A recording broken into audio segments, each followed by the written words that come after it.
We are 23 days into a ceasefire with Iran, and the full picture is only now becoming clear. And it is not pretty. RAF forces shot down more than 100 Iranian drones and missiles defending a coalition base in Iraq. The Pentagon is putting the war's price tag at $25 billion. And now we're learning that Iran smuggled up to $800 million in crude oil past the U.S. Navy's blockade by disguising its tankers as Iraqi ships. Meanwhile, the question nobody in Washington wants to answer out loud: was China pulling strings behind Tehran the entire time? Joining me now are Sophia Reeves, our economics and markets editor, and James Chen, our geopolitical analyst. Sophia, let me start with you. By any measurable standard, the West intercepted missiles, degraded Iranian capability, and achieved a ceasefire. Isn't this actually a win? Thanks, Emma. And look, I want to give credit where it's due. The RAF performed brilliantly. 100-plus drone and missile intercepts in the course of this conflict, roughly 28 a day, is an extraordinary operational achievement, and the men and women involved deserve recognition. But here's the thing. You don't get to call this a win while Iran is banking $800 million through a blockade that was supposed to strangle them financially.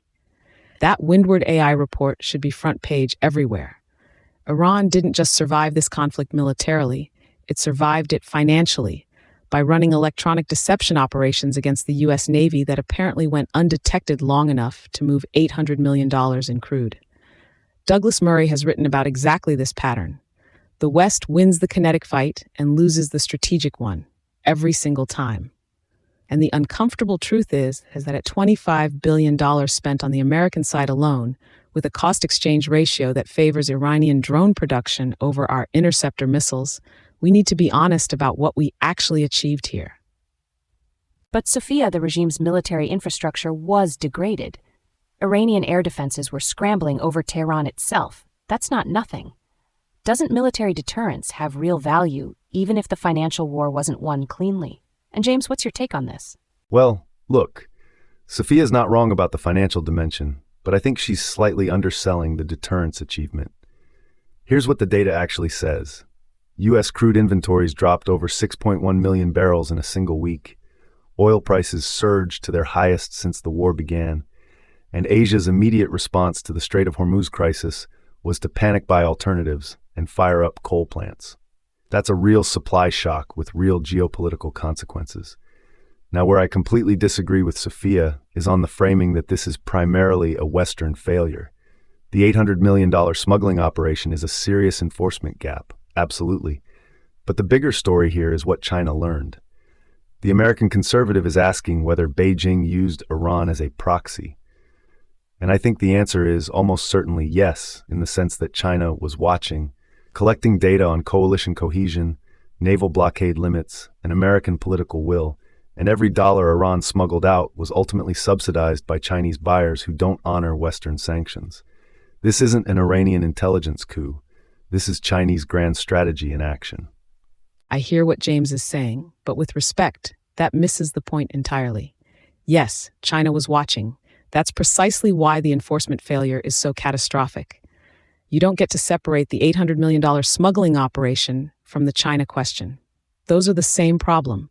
Iranian tankers disguised as Iraqi ships, selling oil to buyers who are almost certainly Chinese state-linked entities, funneling revenue back to a regime that needs to survive to keep serving as Beijing's forward-deployed pressure on American assets. $25 billion. That's what we spent.